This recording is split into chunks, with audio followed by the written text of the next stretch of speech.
My name is Richey Rich. I'm an alcoholic.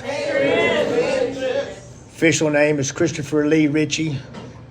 Born in 1953, just for your information. I guess I was born an alcoholic. And they always told me that once an alcoholic, always an alcoholic. And I was a cucumber, and then I came out and they got pickled. And it means I can't go back and ever be a cucumber again. So I'll always be an alcoholic. No matter what, no matter how much sobriety you get or how long you have or where you're studying or learning, I'm always alcoholic. I know how to go get messed up. I was born in Dallas, Texas. Moved here when I was 2. My dad started a clothing factory for Holt Sporting Goods. It was a division of Holt Sporting Goods. And we made athletic clothing for all over the United States, basically. So I learned how to become a seamstress, a sewer, cut out patterns, run Swiss embroidery machines, all those kind of things. And that's what I did. That's what I was brought up doing.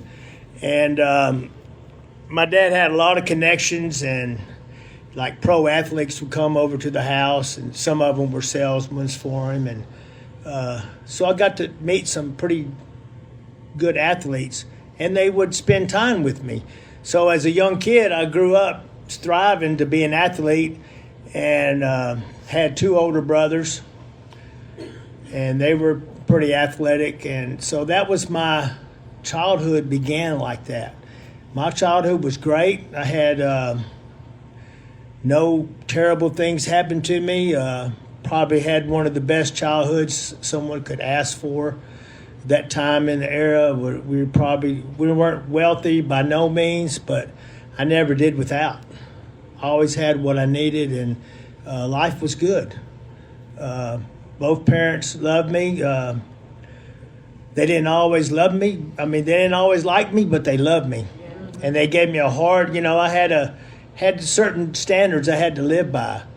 And it was hard for me to live up those standards. I was always getting in trouble, mischief, and all that stuff. I was an altar boy. When I had my first drink, I was drinking Monsignor Deering's scotch. He liked Chevis. He drank a lot of it. And he used to play poker with my dad a couple times a week. And I thought, well, I want to be just like those guys. It seemed like they're having fun. But I didn't know how to drink, or if I was going to be a drinker or become a drunk like I did. But, I didn't set out immediately to be like that. I was just wanted to see what they were drinking. And it was okay to get a little sip or nip every now and then. My parents would let me drink a beer or something when I was young, as long as they were around. So it wasn't like it was a bad thing. One of my older brothers went off to California, Haight-Ashbury, when I was around 12, 13 years old. He was just getting out of high school. And he came back on a motorcycle, had an Army helmet on boots, long hair. And he had been in a different era back in those days. Supposedly he went out and hung out with the Hells Angels and did some stuff. And he came back, he was never the same. And this was the person that taught me everything that I knew. Women loved him, and so I hung out with him because they always said, "Oh, come on, little Richie, come on," and I'm like, yeah, I like that feeling. And so I hung out with them. My childhood was great. High school, it was pretty typical of all of us that we grew up. A lot of y'all are in here. I have known of you and heard about you, and even partied with a few of y'all before. And this young man sitting over there, I used to party with his dad all the time, rigorously. We had rigorously parties, and it was endless. It was what we strived to become. I strived to become a big drinker, just like my older brothers and the people they hung out with. And I thought, well, I'm going to be just like that. I want to be better. I want to be able to do it better than they do. And so that's what my life was kind of started out when I was in high school. So I started drinking as an altar boy, and then high school I kind of matured into that. I had some super wealthy friends, and I would stay with them for months at a time sometimes. They had people making their food, cleaning their house, washing their clothes, and I thought, well, life's great. This is what life's all about, And so my childhood and early days were full of things like that. Did I get in trouble? Yeah, I got in trouble. The first time I ever got in trouble was stealing lights at the airport. We went out there and used to steal these big old dome lights over the top and bring them back, and I got caught. And I was like, well, I think I was 14 or something like that. But we were already starting to drink, and I didn't want to get into other things, drugs and things yet, because I despised those things, and I hated cigarettes. I've never smoked a cigarette in my life. So it took me a while before I started smoking that wacky weed because I hated cigarettes. So I was a little behind the normal people that were ahead of me, about a year or so. It didn't take long, though. And once that set in, the whole new regiment of things started happening for me. So my world revolved around sports, drinking, and then this magical thing called the opposite sex. Phew, boy, how to ruin a person's life. I mean, I was on road to become the president of the United States. I was that guy. I loved JFK and everything, and I had aspired. I thought I could maybe get there one day. And then that opposite sex come along. I don't know if it ruined my life or made my life, but that was just kind of a instrument in my life that had a lot of power. Had a lot of power over me, and I allowed that to transform. I don't know. I was a heavy drinker from the beginning because I aspired to drink as much as possible.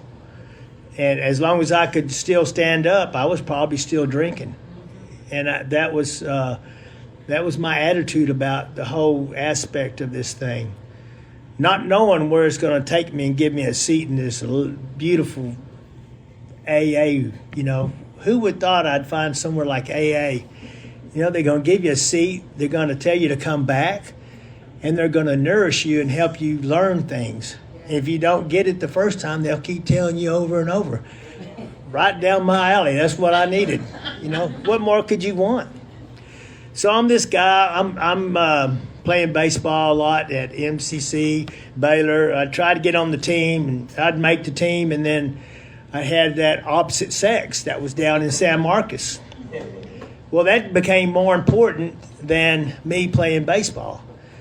And so this young kid who was pretty athletic, I was fairly talented, and had a good opportunity of that, but I didn't think I needed that because I had this company over here I'm going to take over and run it one day, and I've been trained, and I'm gone to school, and I'm getting all these learnings, and I'm going to be a hotshot accountant, and I know how to do all this stuff.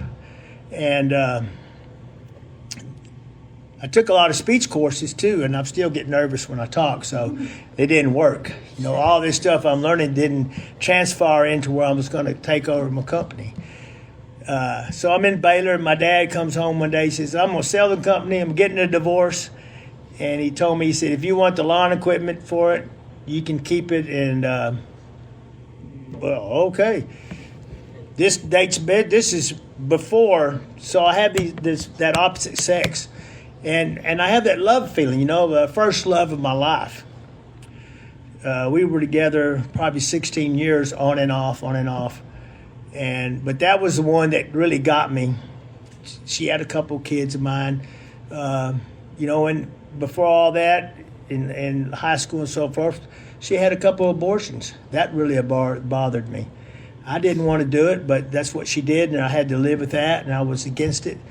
she got married and calls me from Acapulco on her honeymoon. Oh, I love you. I love you. I'm like, okay. But I'm that guy that's, that was one where my heart was, but yet I'm still cruising around doing all this crazy stuff that I do. Because there was a lot of it. We love to water ski. We love to ride motorcycles, go hunting, fishing, all those things that, my life was I had a good life. I couldn't say it. If I passed away today, I've had a good life. And life was really cruising along. One of my best friends raced funny cars, so I'd go around with him to all these different tracks in the United States just so he'd have somebody he knew. Well, he had to be straight and sober because he's racing a funny car. He's driving. But me, I'm just going along for the ride so I can go to these different places and so I can go party. That's what my whole thinking was. So I can just get around and go there. And they started dropping these little white pills out called White Crosses. So I started taking those little things. And, here I am, a big stud athlete. I'm not going to do drugs. I'm going to drink a lot, smoke a little pot, but no drugs. So I started doing that, and that transferred into whole list of other issues and things. That's how you treat your alcoholism. That allergy that we have in alcohol. So my life rocked along. There was a lot of lumps in the road along the way.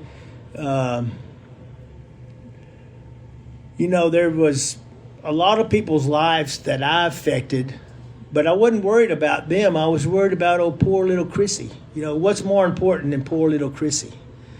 He's got to get what he wants. And he's always gotten what he wanted, always gotten out of trouble. Went to jail, I don't know, through the years, 20-something, maybe 30 times probably. Just some real serious offenses and some not so serious. But it was like, well, I'm going to get out of this. I had good connections and had a great lawyer, and they get me out of everything, and I'd come out smelling like a rose.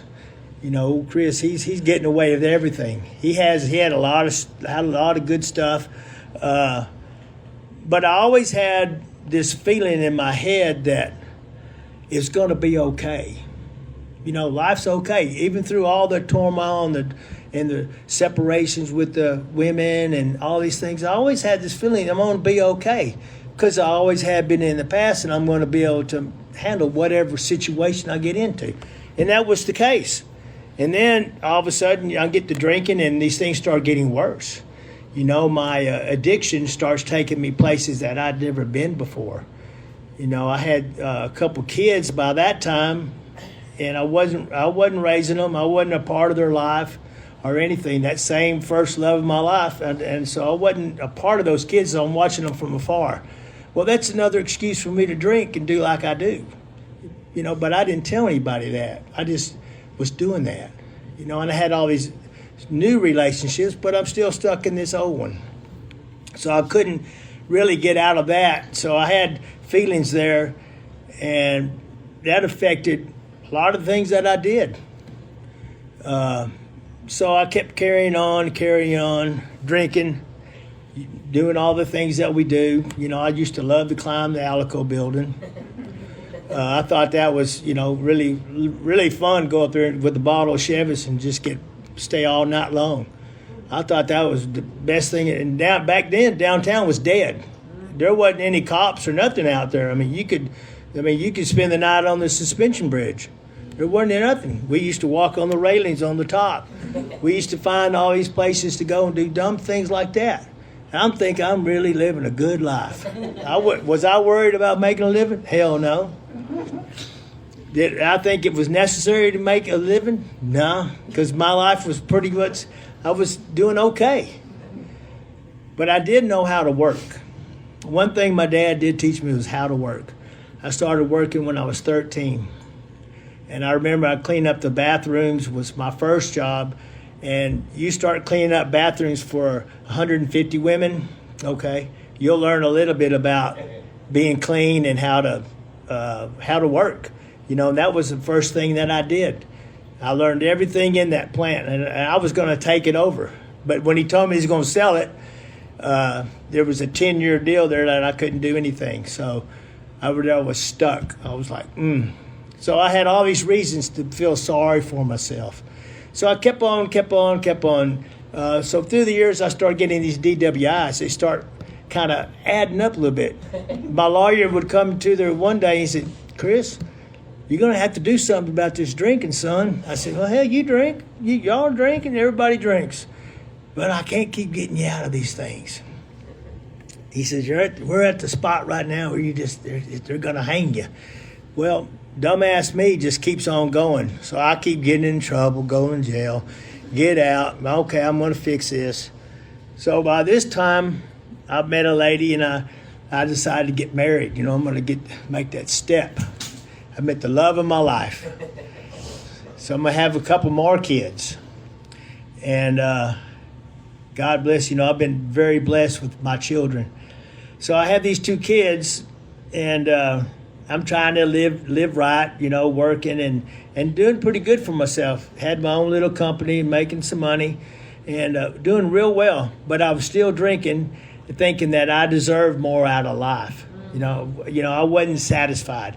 Yet I had a beautiful life, beautiful 2 little girls that are coming up, but I'm neglecting, and about that time, my older kids were getting older, and I'm like, and I'd run into them every now and then, but I'd never had developed a relationship.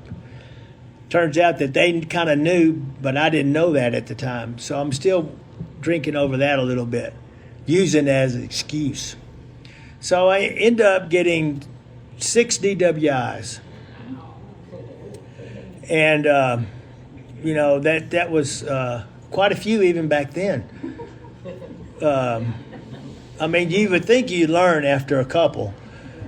But, I'm invincible, and I'm thinking that this is, I'm going to get out of it. And on that 6 DWI, I'd already gone through 4 and 5, 3, 4, and 5, and so my wife at that time pretty much had enough. I'm going to go get a Dr. Pepper, and I'll come back 2 or 3 days later, and I'll come in. I'm like the guy that comes out of the tornado guy. Everything looks grand, Mama. Well, she didn't like those things too much, and I couldn't blame her. But at me, I'm thinking, well, how can she do that to me? Doesn't she know who I am? And all those things can take their toll on you over time. So I end up living in a guy's garage for 2.5 years, a single car garage with it was pretty bad. Let me just say it was real bad. It was a single car garage, had a rack, it was kind of infested, but my kids were always with me.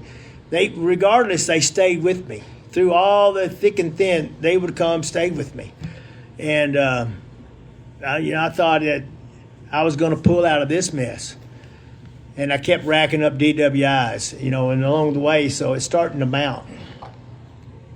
But my children, for some reason, they still seem to love me. So on the 6th DWI, in between the 5th DWI and the 6th DWI, I got this notion I'm going to ask this girl to marry me, this other love of my life. So I'm going on the 6th DWI night. I'm going out there to her house. We had reconnected and we got this thing going, and this is it. I'm pulling it together. Well, I never make it out there because I get DWI number 6, and I never see her for 5 years. So that was kind of the story of my life. Poor, pitiful me. So on this occasion, they finally decide they're going to send me somewhere, do something with me. And my lawyer says, you need to take the deal. They want to give you 20 years. They want to stack these 2, DWI and 5 and 6, and they want to give you 20 years, stack them together. And the judge says if you go to the safe P unit, that he's going to let you have the 10 years probation. Oh, no probation for Chris. Chris says, no, He goes, take the deal, son. He says, you need help. And I decided to take the deal. And, my thinking's screwed up. And so I take the deal, and they send me to this, In the meantime, I'm in jail for 9.5 months, waiting to go to court, not knowing what's going to happen. And I didn't get to see any of my kids. The wife said, "No, I don't want them to see you behind those glass." I said, "Well, that's ridiculous." So I didn't see anybody in my family for 9.5 months. And so they sent me this safety thing, and then she started bringing them down there every 2 weeks. So that was, and the part about not seeing my children was killing me inside. And when I got to DWI number 6, there was something that went across me that I didn't try to outrun the cops. I didn't try to fight them. I just pulled over. I kind of had this feeling of surrender was coming across me. I was through fighting. I was tired. There was a point, I'm sitting in this bathroom in between DWI and 5 and 6, and I'm in there in this bathroom on some day, and nobody wanted me around there. And I did a lot of drugs through the years, also through all this stuff. And I was in there, and I had been doing heroin for about 8 or 9 weeks at this point because I couldn't find anything else. And I didn't know if I was going to get in my truck, be able to have gas, even if it's going to start. And I'm sitting in this back, and I had nowhere to go. Nobody wanted me around. I mean, who would want me around? I didn't even want myself around. And I'm in this spot in my life where I'm just, nothing is, I had no hope. I was at the spot of no return, no hope whatsoever. So when I got the DWI out of 6, it was kind of a relief, but I knew I was going to go to jail and I'm going to lose everything I got. At this time, I didn't even have that little single car garage that I'd been living in. I didn't have anything. And I was like, well, get me out. I got money. Y'all need to go over and just get some money, get me out. And they said, "No, you're right where you need to be, son." And I'm like, "Son of a hun." I said, that's how can they do this to me? So I sat there for 9.5 months waiting to find this. So they sent me to this Safe P. Oh, I got down there, and this place is like a daycare center and a military boot camp. I said, what the hell have I got myself into? And I hear this guy, I'm fairly educated. I think I have a pretty good life. I'm a smart guy. I know how to get out of things, and I've built this rapport up over the years. And here I am walking in this place. What the hell? I'm like, you got to be kidding me. I should have took the 20, I'm thinking in my mind. Not realizing that I was been given a gift from God, put me in a situation where it's going to change my life from that point on. And in that place, I had to go, we'd work a half a day, and then you would go treatment for a half a day. And there was a lot of these people there that kind of knew what they were talking about. And so they gave me a big book, and they said, "Read this big book." I said, man, I really don't read books. I said, I'm not a big book reader. So that book sat there for a while, and they put me in the kitchen, so I had to wash dishes, and they'd wake up at 2 o'clock. And so I had to go every day, go at 2 o'clock in the morning, and I'm like, oh, this is just pure hell. This is pure hell. I just can't believe I got myself in this situation. So I'm fighting it. I'm still fighting, although I'm kind of surrendered to the fact that I don't need to drink anymore, but I'm still fighting that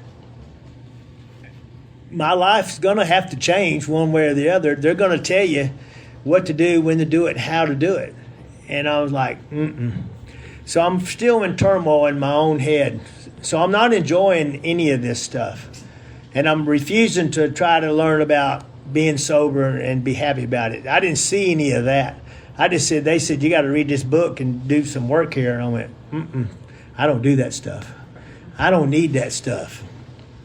So I got this big book that they give me, and then I'm going to the treatment that they mandatory, and all these other clients are in there, and they're telling you, you're going to die if you don't work this stuff. You're going to die. And they're yelling at you and screaming at you, and I'm like, I'm fighting this whole situation.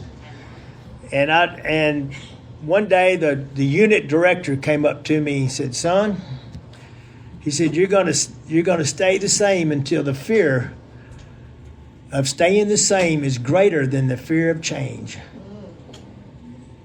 And I said, "What did you say?" He said it again.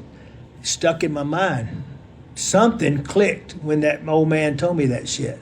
I said, "What the hell is staying the same?" I did not like being who I became.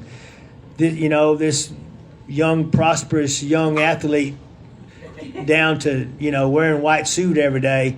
I did not like that feeling. And it was something that keeps ringing a bell in my head. It was the first thing I heard in recovery. I hadn't found Alcoholics Anonymous yet. I rejected that. I'd gone to some meetings with the ex-wife and maybe stayed 10 or 15 minutes, and she'd tell me, "I don't think this is what you need." And I'm like, "Yeah, I think you're right." I said, "Let's get out, let's go." And so I would leave, not knowing that the answer was right there in that room, but I did not know that. Fear of staying the same is greater than the fear of change. So change in my life was something that I started thinking, that's where that psychic change in the book talks about. You must have a psychic change if you're going to stay sober. So I hadn't read the book yet, but I wrote this down on a piece of paper. And when I was locked up this time for the first time, when I was in jail the first 3 days when I woke up, I mean, these were some serious drunks that I had been on when I get these DWIs. They're usually because I don't have anything to treat the drunkenness with. Couldn't find anything. So, and my drunks there's some doozies. I mean, trust me, there's some good ones. I'll tell some of those stories, but maybe I'll touch on them a little bit. But, one of them I drove through a convenience store. I was at a stop sign, pulled over at Port Aransas. Was the best day of my life. They just had a hurricane, and I'd been roaming the beach. My daughter had turned 1 year old, and I'm down there celebrating, and I found all these sand dollars, hermit crabs, and I drank 17 long neck Lone Star beers. And I don't like Lone Star beer, but I'm a Texan. I'm on the beach, so I'm drinking those beers. And I'm having the best time of my life. Getting high on the jetty, and the dolphins are coming up to me, talking to me. I mean, I'm in hog heaven. I mean, I got a big badass condo. I got some shit. I'm rolling. I think this was DWI number 3. I think. So, but the wife had found my drugs I had hidden in the truck because I left them back, of course, at the beach when I'm roaming back all around. I mean, the best day ever. I mean, that tops all. And then I get back and there's nobody there. They've gone. They went back to the condo. So I'm stuck. I'm already upset. I go back and I'm looking for my dope. Can't find it. And I'm like, So I'm throwing a little fit and I go out and hit the dive bars. So you can imagine how drunk I got by 5 or 6 o'clock. About 5:30, I ran through a convenience store. Ran a stop sign. Cop pulls me over. I'm 1,000 yards away from my condo. And I pull in the parking lot, but instead of stopping, I run through the convenience store. He says, "You been drinking, son?" No, I had a couple. Yeah. That's just one DWI. And that parlayed, got out of jail from that, had everything fixed, and was going to take one more drive down the beach with one of my daughters had just turned 1. We were going to celebrate and come back to Waco. Well, I get pulled over for going 19 and a 15 mile an hour. And I don't have a driver's license because this time they took my license, so I'm back to jail. That was just some of the stuff. And it was repetitive things like that, DWIs and mischief that happened to me. Always going to jail for some PDS stuff. I didn't do nobody no harm, But the truth of the matter is, I hadn't found that psychic change in order to change my life. Even all these circumstances and consequences weren't enough. My divorce was final. April Fool's Day, 1990, I got divorced and went to jail the same day. And I'm not sure which one of those feelings was worse. because I was kind of sentimental. And, I was still in love, and she had every right in the world to can my ass, So it was one difficult situation after another. And when that guy told me those words, I wrote that down. I said, give me a piece of paper, because he took time to take me to the side. He must have seen something. He says, you're going to really do something one day. I said, I don't know what the hell I'm going to do. I said, it doesn't look like I'm going very far. I'm in white suit right now. He said, just hold your head up. And somehow the guy told me, you're going to come out of this and find it. He saw something in me I didn't see. But I wrote that down. Went back to my room, and I said, well, what about this big book shit? So I picked that big book up, and I turned to page 164. It said, trudge our way to a happy destiny. Because I was going to read the last paragraph in the book and have the cliff notes to the whole thing, so then I could go have it all done and tell these people what this is all about. What a rude awakening I got. I got this feeling of trudge my way to a happy destiny. Well, my life had been great, and then all of a sudden it wasn't so great. There wasn't much happiness involved there. And I envisioned this, I was an acid head. I used to trip on acid a lot. And I envisioned being happy and a happy destiny. Here I am stuck in this prison, and I'm envisioning having a happy destiny. Something changed. That's that psychic change. This happened in a matter of over one afternoon talking to that unit director. And I was like, So I read that. So I went back and looked at the chapters. I said, what chapter should I start with? Doctor's opinion? Nah, hell, I ain't know if they need none of that. Bill's story? Who the hell's Bill? What the hell does Bill know? It said, a vision for you. I said, okay, that's an interesting one. But then I saw there is a solution. So I read There Is a Solution first, after reading The Vision for You, because I thought, there's something in there.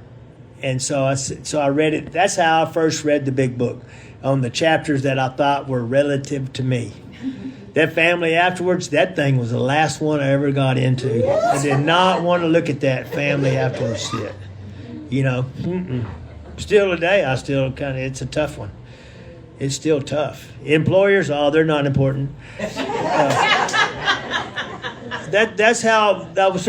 But I've started to learn these things, and they made us. We had to say this statement every day, and it's all about unlocking the shackles from within and without. A person must confront themselves. They got to bear heart and soul, and then it goes on. I can't remember every bit of it, but it says onward, upward. And so I'm thinking I'm going forward. I'm not in this backward trend where I keep deleting everything I have or acquire. There's like a new beginning, a start. I didn't have jack, didn't have anything, except I had this peace of mind that life can get better. There's a vision for me. I'm going to get better. Things are going to get better. There was hope. I didn't have that. When I was in that bathroom in between DWI 5 and number 6, there was no hope. And there was really, I really had no answers to where I was at that time. And thank God that was only 40 days in between DWI 5 and 6. That could have been prolonged a lot time longer. But for some reason, God chose to give me that escape, And the whole time I'm mad as hell at my God. Throw me in jail like this, take me away from all this stuff, which I didn't have nothing. What like he was taking away from I had a bunch of stuff in my life, but I didn't at that point. I didn't have nothing. I didn't have any peace of mind. In between these two ears, Wino talks about it. He says Skid Row's not dollar value or a place you're at. It's in your own head where you're at, Skid Row. And that makes a lot of sense. Well, I'd found that spot. Hopeless, destitute, nowhere to go, miserable. I call that a gift of desperation. That intolerable situation that the big book talks about. That we get to. We get lucky enough to get that position. to find that. There's people out there that I know that are my age that are still out there doing the thing. They haven't found that intolerable situation. You know, and I'm thinking this whole time that this intolerable situation is detriment and a punishment, you know, for all the stuff I'm going to have to keep living this way. But I didn't know there was a new way of living, new way of life. That, man, what a beautiful life. I don't know how, if you're sitting in this room today, what a gift. You've been given a gift of something that's, it's endless. It's unbelievable from where we come from. And we all have stories. I mean, there's so many stories that I have in the drinking career. You know, I had a lot of fun. You know, that they say, best day ever drinking. It doesn't come close to the worst day. Well, I had good days out there, and I always argued with that. But a bad day, not drinking, is better than those days. It sounds like, you know, and I had to analyze it. Because those good days when I was drinking led to some pretty bad ones. So actually, that saying's true. You know, I used to want to argue about that, but that's another good thing. So I'm in this Safe P unit, and I'm starting to get kind of wrapped up. You're thinking, well, maybe there's something to this big book. You know, maybe old Bill knew what he was talking about. So before I got out of there, I'd read the big book a couple times, kind of studied it, underlined some stuff, kind of reading it, you know, and I'd stayed there close to 10 months. I got out and I came to the Freeman Center. And I'm staying in the Freeman Center, and they say, well, you got to get a job. Oh, shit. I've never had a real job in my life. You know, I always worked with my dad or myself. You know, I didn't know any other way. I'm a hard worker. I know how to work. I'll bust ass and do things, but a real job? So I got this job at sifting through trash and separating the trash for recycling and so forth out at Sunbright. It was a friend of my dad's that owned the company, and so I said, okay, this is good. Okay, but I don't have a driver's license. So for 5 years, I don't have a driver's license. Keep that in mind. So I'm back here in Waco, and they got to get a job. Well, I had all these reasons. Well, I can't get a job. I can't get no. You know, I'm blaming. So we figure it out. So I got this job, and I'm out there a half a day, and the guy says, this is just part-time, you know. I said, no, I need a full-time job. So I go and talk to the owner. He says, well, it's just part-time, Chris. I said, well, okay. So I tell him, well, I got to have to leave. I said, this ain't going to work out for me. He says, hey, yo, I understand. So I walked down to the railroad tracks. This is out in the industrial area, right down the street from where we had our plant. And I get to the railroad tracks. I'm thinking, what the hell am I going to do? I said, screw this shit. I'm thinking I'm gonna give up. I don't need all this stuff. It's hot outside. It's like August the 23rd. I mean, it's hot. It's freaking hot outside. I'm pissed. I'm having to walk, and I don't have a phone. I can't call nobody.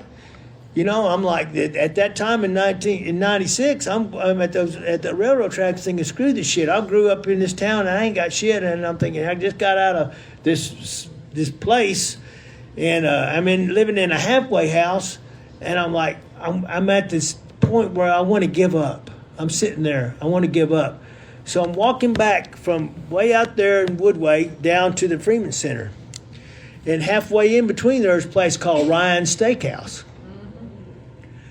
I said, oh, what the hell? I walked in that place. It was hot. I was going to get a drink of water. And I looked over and I knew this guy that was the assistant. He was assistant manager of Ryan's Steakhouse. He worked at the Piccadilly. He was the manager of Piccadilly, and he was working at Ryan's Steakhouse at this time. I said, what are you doing? He goes, oh, I'm managing over here. He goes, what the hell are you doing? Where the hell you been? And I said, so I told him the story. I said, I need a damn job. He said, well, come on back over tomorrow and start washing some dishes. I said, yeah, hell yeah. And believe me, that was a boost. I was walking back in Freeman Center thinking, screw this shit. I'm leaving. I'm quitting. I don't know what I'm going to do. Forget recovery. So there has to be some kind of things that happen in our recovery that kind of lend us in the direction and keep us afloat. That was a big boost to me. I had actually got a real full-time job on my own for the first time in my life. I'm 42 years old. I'm like, I've had 4 kids. I didn't know what the hell I was going to do. And I got a job washing dishes. Man, hell yeah. I was happy as shit. Went back to the Freedom Center. Yeah, I got a job. I called the ex-wife. And I got a job. I'm over at Ryan Steaks. I'm washing dishes. And she goes, well, I've decided we're going to get you that bicycle. We're going to give you one of the kids' bicycle. I said, hell yeah. And I'm like, I'm fucking happy as shit. I'm getting a bicycle and I got a job washing dishes. That's good shit. You come from where I am, this guy that's got everything, God knows what he's going to do and how he's going to live his life, and then you have shit, and then he's got a bicycle and a job washing dishes. That's beautiful. I mean, I felt good about myself. I was proud. It don't make no sense, but I was proud of myself for the first time, really, and who knows when. So I'm over there washing dishes and cruising along, and I worked my way all the way through Ryan Steakhouse. I'm cooking steaks. I'm carving the meat, and I would carve meat on Sundays, and all these people would come in there, from Waco, and I know a lot of people in Waco. I grew up here, and I was around a lot of well-to-do people, high society. Yet my life took me to some places that aren't so high. I paid a high cost of low living. I could be in Ridgewood Country Club in the 19th hole and end up on the other side of the river with a bunch of crackheads in 3 or 4 or 5, however many days, and that's where my life had gone. And now I'm washing dishes at Ryan Steakhouse, and I'm happy as shit. I'm hanging out with some guys, and a guy comes down to the premium and says, I'm going to be your sponsor. I said, what the hell, you going to be my sponsor? I said, I know you. I drank with you for 20 years. How you going to be my sponsor? I've been sober 8 months, and I've been out of Safe P, and I got a car, and you don't. And I said, hell. And I'm thinking this whole time, I said, well, I don't know if you can be my sponsor. I said, you're gay, and I ain't. He goes, that ain't got shit to do with it. We're going to stay sober, and we're going to be happy about it. I said, okay. Because they were telling me you got to get a sponsor. I said, well, okay, sounds like a deal to me. So this guy I've known for 20 years, his brother was one of my dope dealers. He said, I'm going to be your sponsor. Well, I didn't go ask him. He said, I'm going to be your sponsor. I said, you know what, I need one. I said, okay, well, let's try this out and see how it works. And I go back in there and tell everybody at the halfway, I got a sponsor. He goes, hey, you gay, boy, he's gay. I told him, I don't give a damn if he's gay or not. As long as I stay sober, that's all that matters. And they said, Turns out that guy sponsored a lot of guys, but he helped me stay sober. 13 years he was my sponsor. Awesome. And we developed a relationship, a sober relationship. And we learned how to live life sober. And I developed into hopefully sum up a better human being in that 13 years. So that connection that I got, being able to talk to him, work with him, deal with him, and he gave me rides 5 years, but not always. But he did. If it was going the same places, he didn't mind taking me, and it was cool. I had a bicycle. I never rode a bus because I had that bicycle. So I rode that bicycle everywhere. Eventually, I got a job at Kmart. I got a job in the produce department. And I'd moved up. More pay, more everything. And I'm working for Kmart. Kmart used to be pretty damn big at one time. Here I am. I wanted to get back into my business and do what I do. I was a landscaper. But for some reason, if you don't have any wheels, it's kind of hard to operate a business. But I'm happy as shit. I ain't got jack shit. And I was living with this married couple, and they had drugs and alcohol coming in and out of there. It was a bad situation, but I was determined that I was going to stay sober. When I got out of the Freedom Center, I moved to my mom's house for about 9 days, and I said, this ain't going to work out. sorry, this ain't working out, Mom. I love my mother, but it just wasn't working out. I wasn't, at that point to live with my mom. And she goes, you're right. You ain't need to be living over here. And so I found a little place, and I lived with this married couple. I lived upstairs in this little townhouse. Had my own bedroom, which is a vast improvement from where I had been when I had vehicles and stuff, but I'm living in garages in the streets, motels, sometimes in the back of my truck. Sometimes I'd try to keep my dogs when I'm living in that little garage. And sometimes I'd pass out in the back of my truck and start raining, and I had dog food in the back of the truck. I'd wake up and I'm sleeping with a pillow of dog food, but it's all wet.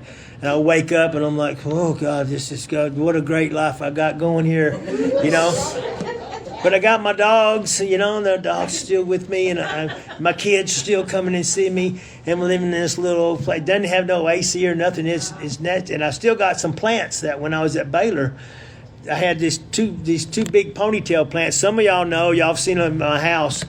Well, I had those when I was at Baylor. I think I was a junior at Baylor when I got those ponytail plants.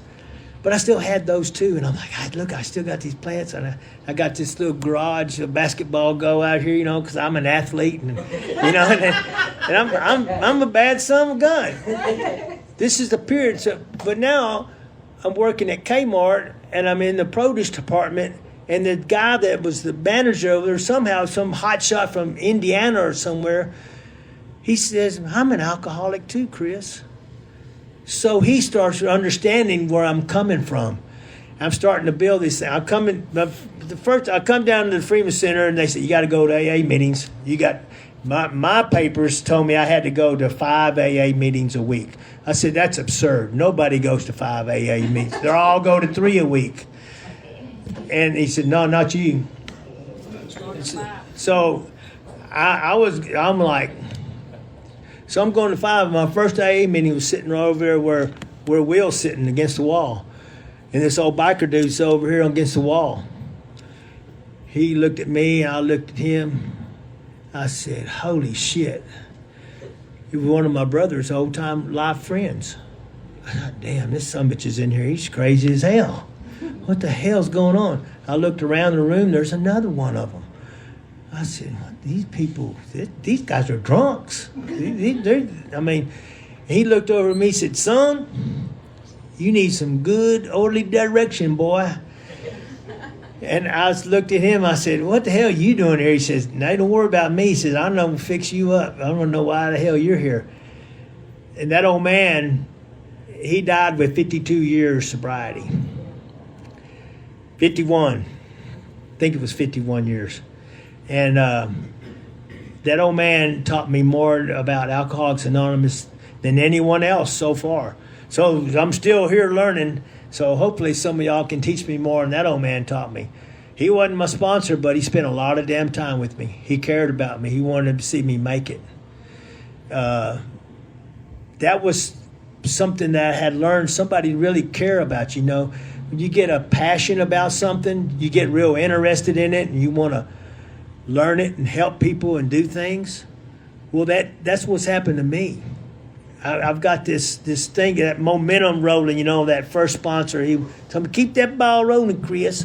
We did our 4th step on Lake Waco, me and a gay guy, out in the middle of Lake Waco. And I tell people that story, and they go, how was it? I said, man, it was great. It was freeing. It was absolutely unbelievable. Because it wasn't about anything. It was about us getting well and getting better and getting happy about it. I had this blind faith that I'm carrying all along with me. And when I leave that safe P unit and they tell me, you can be sober and happy. I thought, damn, I like that. I get in here, that old man against the wall right there comes over and says, I'm gonna help you out. I said, what are you gonna do for me? He says, I'm gonna teach you everything I know. And I said, and I was eager, willing. I wanted to learn. When somebody wants to get this thing, you can hardly tell them anything wrong. You can lead them in the wrong direction, but if they're interested, they're going to figure it out. And I was determined I was going to stay sober. And that was a goal I had, and it's still there today. That same fire that I had when I first got here is the same as it's the same today. When I go to AA meeting, I get excited about an AA meeting. Where are you going? Well, I'm driving to an AA meeting. Well, I'm starting to get pumped up like I'm going to go play a baseball game or something. I'm getting kind of riled up. I'm getting kind of, I get motivated. I want to hear what you people have to say. You people are giving me the gift of sobriety. How huge is that? You people taught me how to live my life. I kind of grew up. I learned to respect another human being. Kinder, gentler, more caring, wanting to do things for something. That's not who I am. I'm somebody that's real selfish. Am I still selfish? I'm the most important person I think about. It's me. But there's some changes that have occurred through these years, and it happened all from that one time. Then that guy told me, he says, you're going to stay the same until the fear of staying the same is greater than the fear of change. And that just stuck with me. I've written tons of shit down since then. I like to memorize things. And then I like to analyze what I've heard from people saying. The big book has so many lines in it. I like to look at the words. I've learned lately to study the words. The words mean a lot. Analyze the words, how that meaning, how's that going to relate? How am I going to transfer this over to another alcoholic? My goal in AA today is to help another alcoholic stay sober. And however I do that is the best that I can do. Whatever I've learned or helped, I owe that to the next person who's coming in the door. Because if I don't give it away, I'm going to lose it. They always say it's not what you got, it's what you give. And I've learned that. It's a gift. Where else would I find some things like that? I heard a guy say, if you're rich, you're only rich if you have something you didn't pay for. And that meant a lot. That's true. Pretty good stuff. The God rewards honest effort was one of the most ambiguous statements I ever heard. Wino likes to tell you God rewards honest effort. And then he'll tell you, live your way in a manner that God would endorse your efforts. Those two things kind of rhyme. Those two guys got a lot of years between them that taught me a lot. So I listen to what I hear. I try to put it in and I carry that to the next alcoholic. Gordon, man, I remember when I got in, Gordon was in my first step study at Primary Purpose. And he was sitting in there one day, and I was looking over there, and I was thinking, God, this he's sober. He's got it. He's got this thing figured out. And we did this step study, and I found out that we're all the same. No one's ahead of nobody else. We all have issues. Life's going to deal with us, but we're all in this thing together. So Alcoholics Anonymous is a huge gift. I know it's getting late. Wino would tell you I got to go home. But I want to thank y'all for letting me share with y'all tonight. And hopefully I said something that relates to y'all. And I'm honored to be asked to speak down here at the Triangle because this place is beautiful. Love y'all.